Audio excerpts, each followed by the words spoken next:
stuff in this new season of life. Just got tired of the maintenance and the constant, how would I put it? Just the constant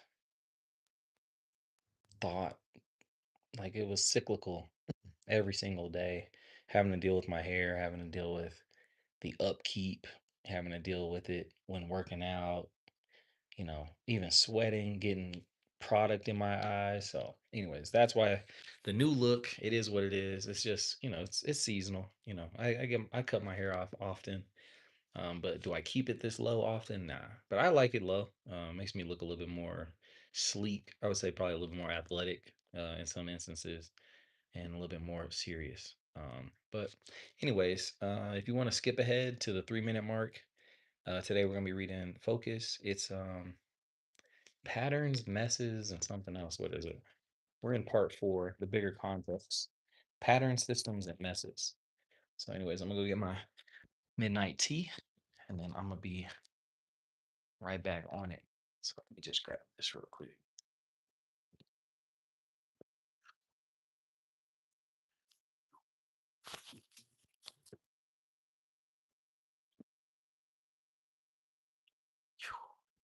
Hope all is well.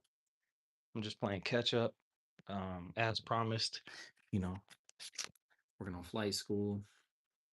Um, got the big boy, the latest and greatest in my life. I can't tell you how many books I've read or I've had to study. So it might seem a little bit intimidating now, but how do you eat a pink elephant? One piece at a time, that's basically it. Um, kind of set myself back in recent weeks. Um, Spent probably a couple $1,000 the past couple weeks getting new gadgets, Bluetooth keyboard, Bluetooth mouse, new laptop over there. Just kind of getting set up for school in the fall. A lot of online self-paced activity going on, but it is what it is. But that's what I got going on. I don't have my pen, but I do have my handy dandy notebook where we're going to be writing down and annotating words that we don't know. Um, yeah, I don't have my I don't have my pen, but I do have a Crayola. But anyways, let's go ahead and get into it. Let me get you guys set up.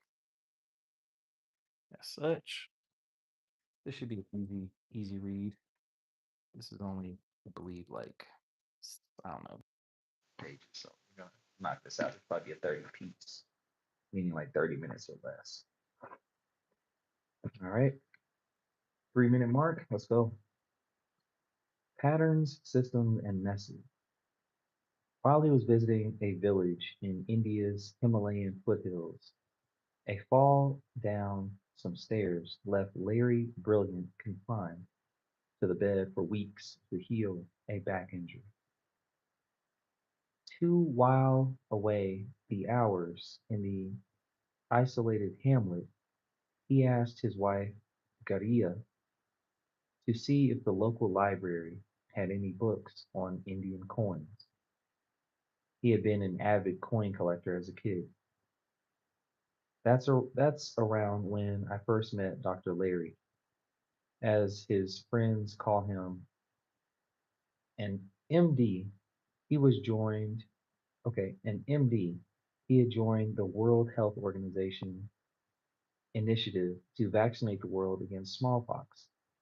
I remember him telling me at the time how, by immersing himself in reading about the coins of ancient India, he had started to grasp the history of the trading networks in that part of the world. With his appetite for coin collecting renewed, once he got back on his feet during his travels across India, Dr. Larry started to visit local goldsmiths who often sold gold and silver coins by weight. Some were ancient. These included coins dating from the Kushans or Kushans, a nation that in the second century CE administered from Kabul, an empire extending from the Aral Sea to the Nares. ARALC to BENA RES. Let me write this down. Quick geography lesson.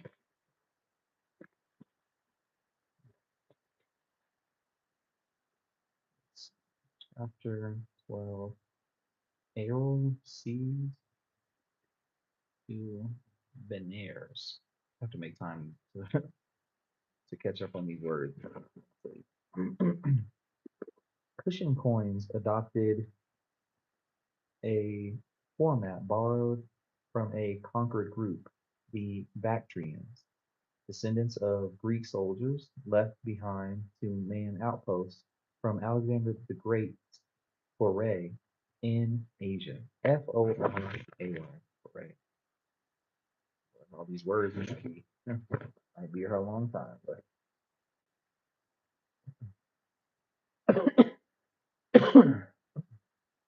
those coins told an intriguing story. On one side of cushion coins was an image of their king of a given period. The flip side portrayed the image of a god. Cushions were Zoroastrian, followers of a Persian religion at the time among the world's largest. Zoroastrian. Okay. Or Zoroastrian. Yeah, man. That's the thing about religion. It's fine. It's a roller coaster. One time you're up, a couple 100 years later, you're down, or you fade off in existence, and then you know, and another religion will rule the world or be the most sought out.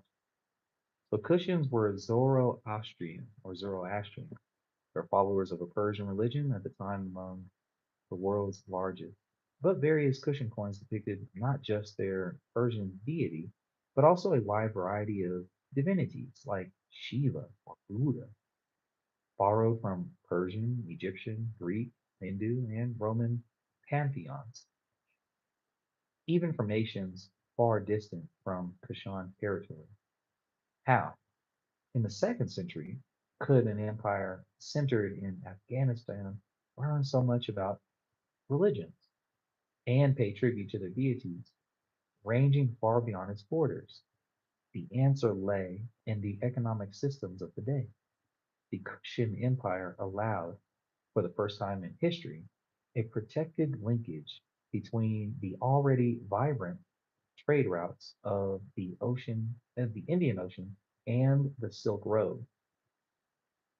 Kushans were in regular contact with merchants and holy men whose routes stretched from the Mediterranean basin of the Ganges, or to the Ganges or Ganges, Ganges, from the Arabian Peninsula to the deserts of northwestern China. There were other such revelations. I'd find an abundance of Roman coins in the south of India and try to figure out how to get them and how to get there and try to figure out how it got there. So Dr. Larry told me. It turns out the Romans, whose empire touched the Red Sea in Egypt, came around Arabia by boat to Goa to trade. Goa. You could reverse engineer these ancient coins. You could reverse engineer where these ancient coins were turning up and deduce the trade routes of that period alone. At the time, Dr. Larry had just finished working throughout South Asia on the historically successful worldwide smallpox eradication program for WHO, and he was about to embark for the University of Michigan to get a master's degree in public health. There was a surprising resonance between his exploration of trade routes and what he was to learn at Michigan. Excuse me. I had taken courses in system analysis and was studying epidemiology. This fitted my way of thinking. I realized tracking an epidemic was much like tracking the spread of an ancient civilization, like the Kushans, with all the archaeological, linguistic, and cultural clues along the way. The 1918 flu pandemic, for instance, killed an estimated 50 million people nation or worldwide. It probably began in Kansas and was first spread by American troops traveling abroad during World War One. Dr. Larry says the flu marched around the world at the speed of steamships and the Orient Express. Today's pandemics can spread at the speed of a 747. Or take the case of polio, the disease known in the ancient world, but only sporadically. What made polio seem, what made polio become an epidemic was urbanization. In cities, people shared a single polluted water system rather than getting water from their own individualized wells. An epidemic exemplifies system dynamics. The more you can think systematically, the more you can follow the path of coins, art, religion, or disease. Understanding how coins travel along trade routes parallels analyzing the spread of a virus. That kind of pattern detection signals the system's mind at work. This sometimes uncanny ability lets us spot with ease the telling detail in a vast visual array. Think Where's Waldo? If you flash if you flash a photo a lot if you flash a photo of lots of dots and tell people to guess how many there are, the better estimators should be better system thinkers. The gift shows up in those best at, say, designing software or finding interventions to save failing ecosystems. A system boils down to a cohesive set of lawful, regular patterns. Pattern recognition operates in circuitry within the parietal, parietal cortex through the specific sites of a more extensive systems brain, if any, have yet to be identified. As it stands, there seems to be no dedicated network or circuitry in the brain that gives us a natural inclination towards systems understanding. We learn how to read and navigate systems through the remarkable general learning talents of the neocortex. Such cortical talents, as in math or engineering, can be duplicated by computers. The set the that sets the system's mind apart from self-awareness and empathy, which operate on dedicated, largely bottom-up circuitry. It takes a bit of effort to learn about systems, but to navigate life successfully, we need strengths in this variety of focus, as well as the two that come more naturally messes and super wicked problems. A systems perspective has carried over to Dr. Larry's current post as head of the Skull Global Threats Fund, which was which has a mandate to safeguard humanity against dangers that include Middle East conflicts, nuclear proliferation, pandemics, climate change, and the battles that can arise over the scarcity of water. So,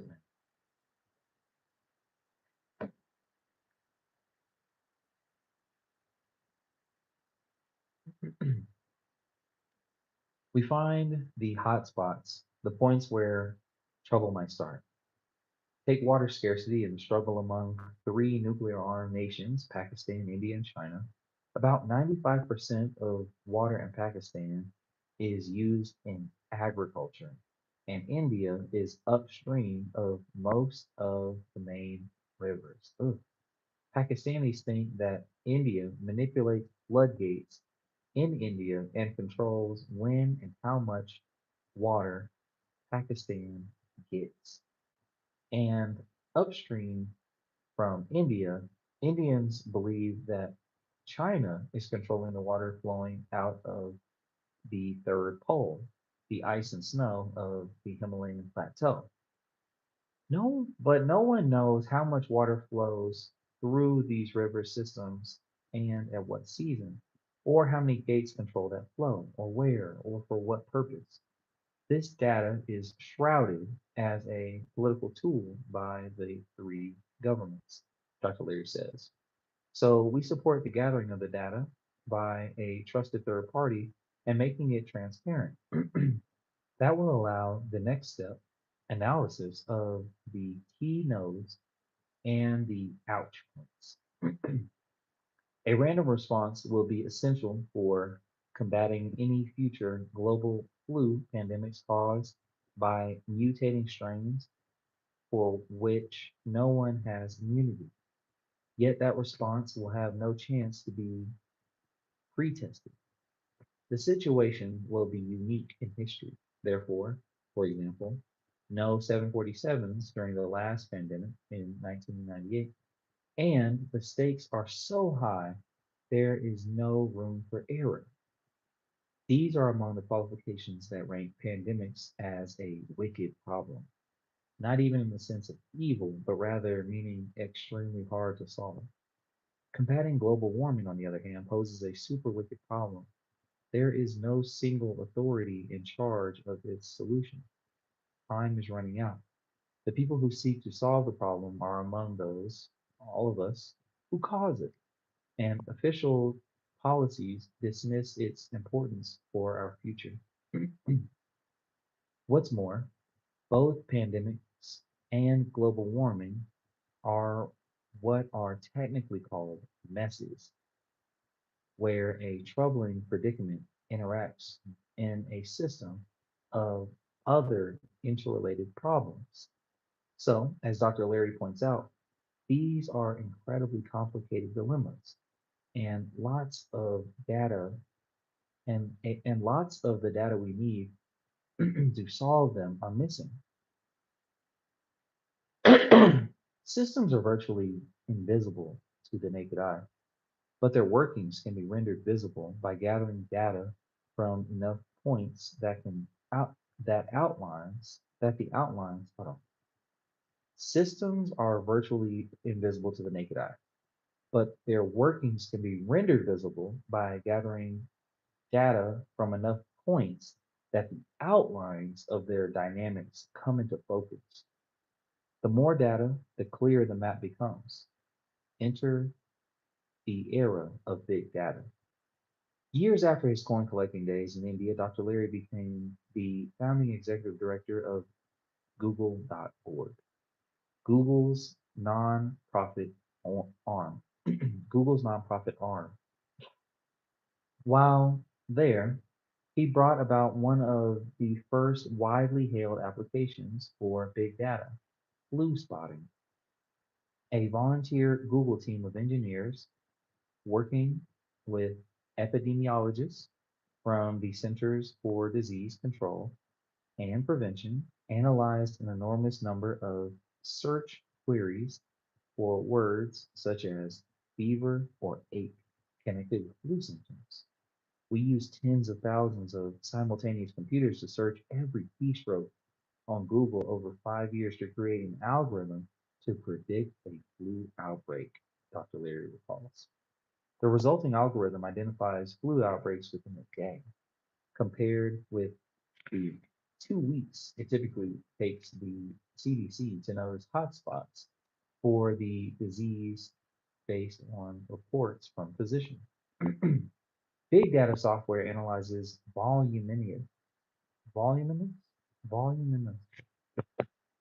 Where's my pencil? I don't know how you properly pronunciate that. I don't know how you pronounce that. How you pronounce that? Voluminous. Volume. It's like volume. VOLUMINOUS. It's like voluminous. Voluminous. Voluminous. Voluminous. Big data software analyzes voluminous amounts of information. Using Google data to spot flu outbreaks was one of the early applications of big data to a model, what's become known as collective intelligence. Big data lets us know where the collective attention focuses. The use, the uses are endless. For instance, analyzing who connects to whom via calls, tweets, texts, and the like services the human nerve system of an organization, mapping connectivity. Hyperconnected folks are typically the most influential. An organization's socials connectors, an organization's social connectors, knowledge holders, or power brokers. Among the multiplying among the multiplying commercial applications for big data, a mobile phone company used the methodology to analyze the calls its customers made. This identified tribal leaders, individuals who got and made the largest number of connections to a small affinity group. The company found that if such a leader adopted a new phone service the company offered, those in the tribe were highly likely to do so too. On the other hand, if the leader dropped phone service for another, the tribe would be likely to follow. The focus of organizational attention has been on internal information. Thomas Davenport, who tracks the uses of big data, told me, we squeeze about as much juice from that fruit as we can. So we've turned to external information, the internet, customer sentiment, supply chain risk, and the like. Davenport, formerly director of the Accenture Institute for Strategic Change, was on the faculty at Harvard Business School when we spoke. He added, what we need is an ecological model where you survey the external information environment, everything happening in a company's surround that might impact it.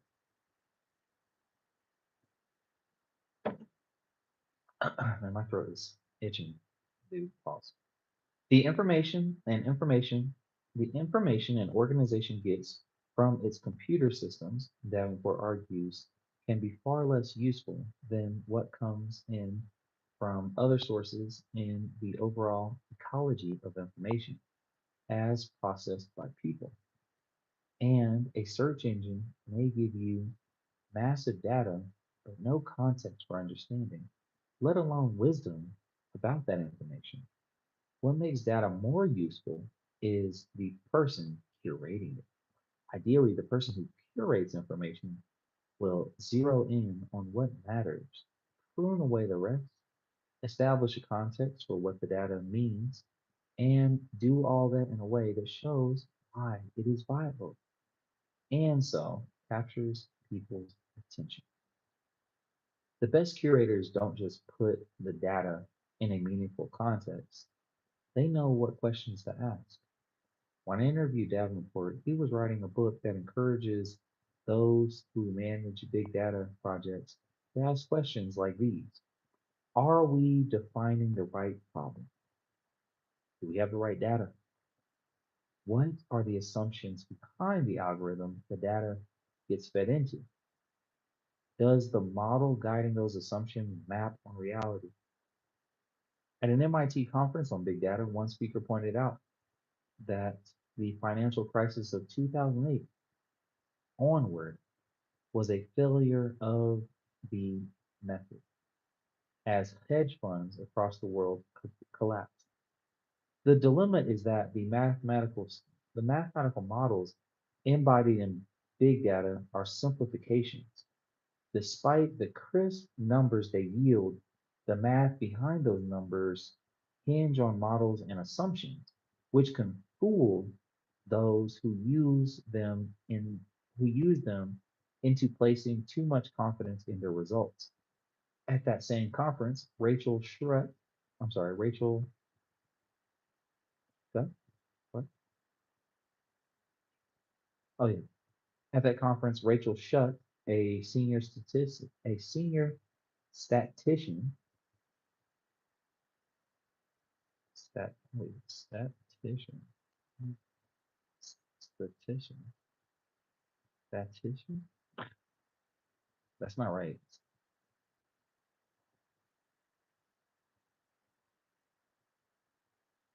Statistician. No, it's not right. Stat. It's like this is a good one. I don't say this word often, so I'm not even embarrassed if I ever say it at all. It's like statistics, but like statistician. I don't can't even say it. I'm gonna act like I can. It's like statistician, a senior statistician at Google Research. Miss, let's go back. At the same conference, Rachel Shutt, a senior statistician, statistician at Google Research observed the data science requires more than math skills. It also takes people who have a wide ranging curiosity and whose innovation is guided by their own experiences, not just data. After all, the best institution takes huge amounts of data, harvesting our own entire life experience and filters out the human brain. Wow. What a read. What do we get from that? What do we get from that? We learned that messes are really just a compilation of existential crises or a lot of problems that are really messes are is let me just put something.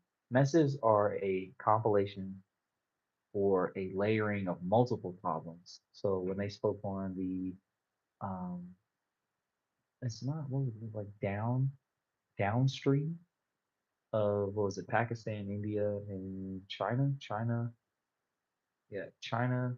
Pakistan, India.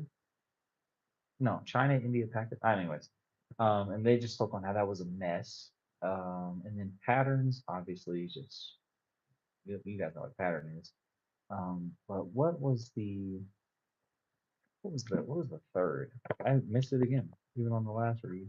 Systems. I thought it was really interesting how they're able to infer what might be happening based off of the what was it the stroke key or the keystrokes um, of users and being able to pinpoint potential not pandemics but potential flu outbreaks. But there's no good having the data if you don't have the context behind it. And that's kind of like the closing statement is how they extrapolate out the human mind. But you need that little subtle like that touch in terms of like context to understand what's going on. Anyways, that was an interesting read. We're just kind of shaking the knocking the rust off these reads.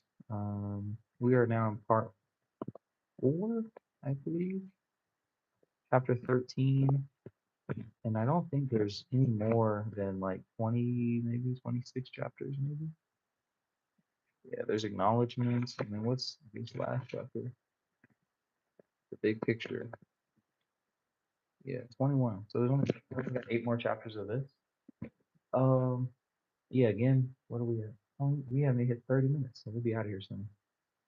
But essentially, we're just reading at night, annotating it. So I mean, we already read for the little ones. The summer reading program just ended yesterday. They had their pool party, so that was cool. I even went down the slide one time. They had like one of those inflatable pyramids. Took me back to my childhood. One time we went to Cozumel and they had one of those out in the middle of the ocean. It's like super cool. You have to go down those slides. It's such a fun experience. Even just jumping off, good experience. But yeah, so yep, just working on focus.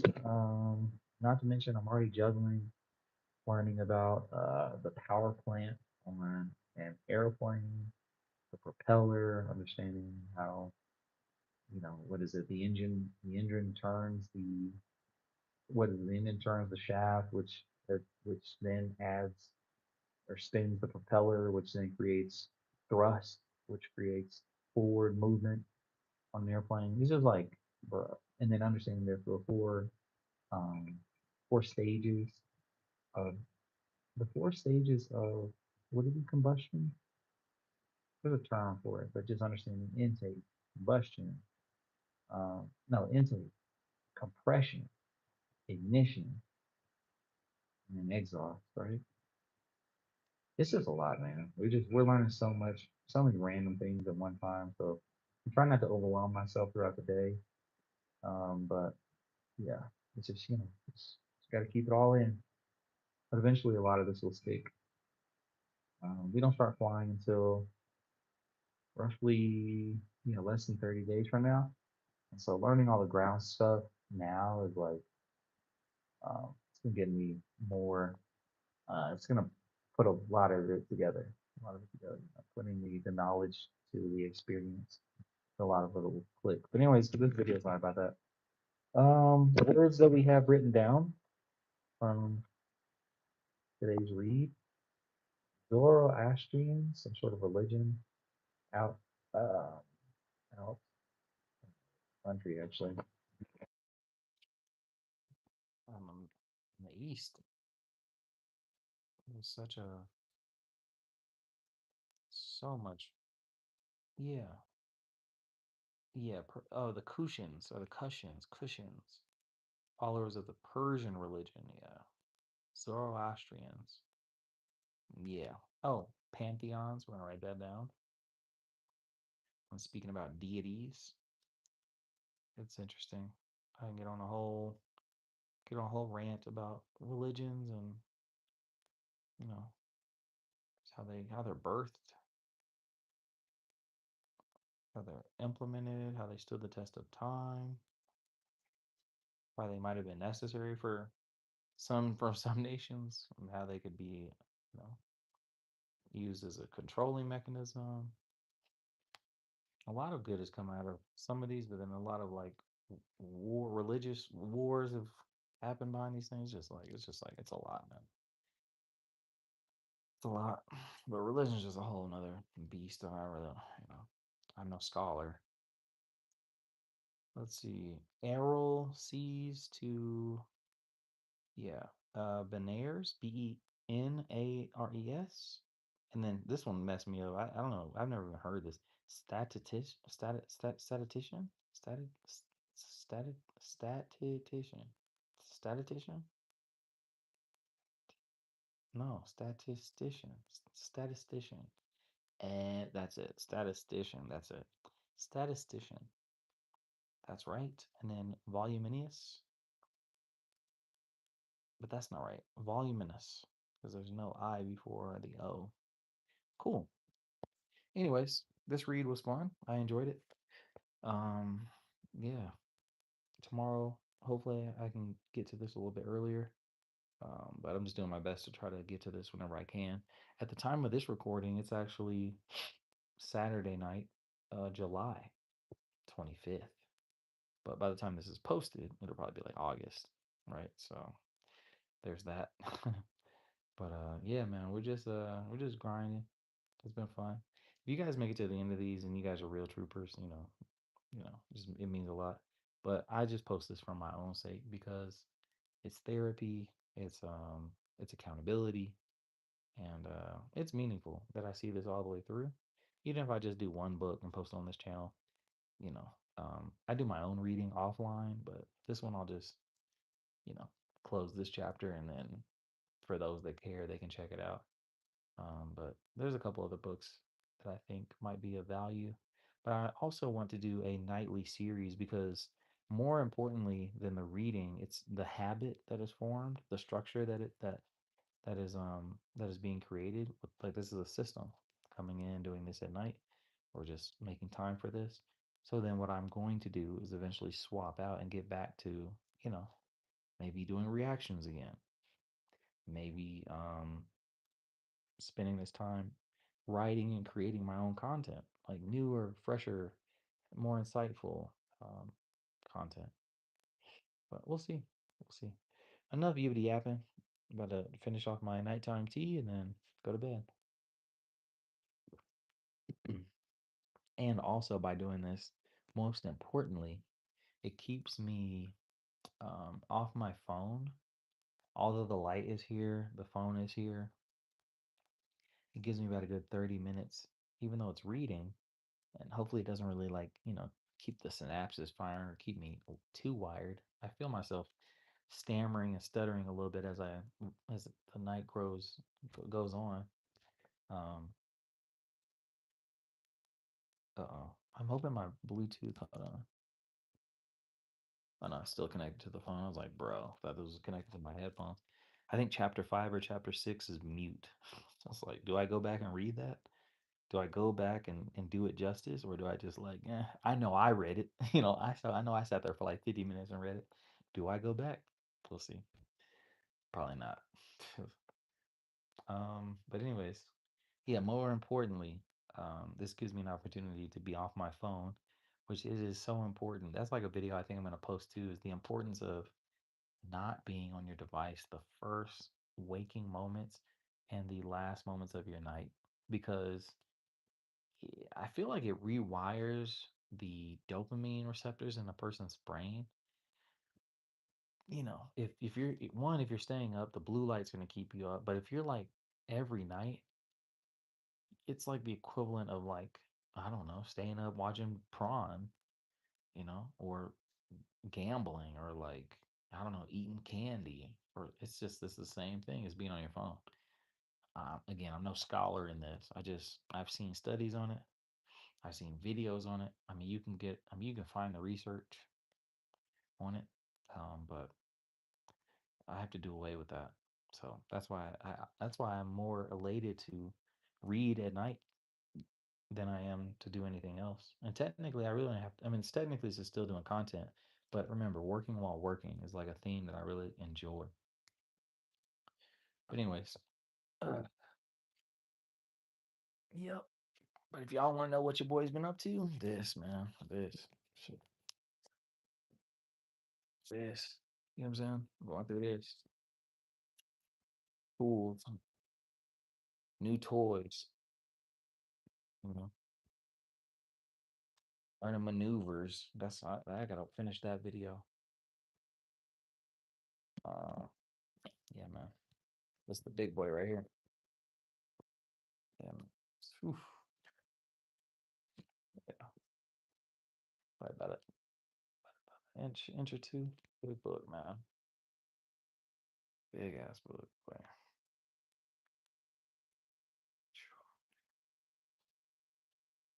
Yeah, man. I'm excited to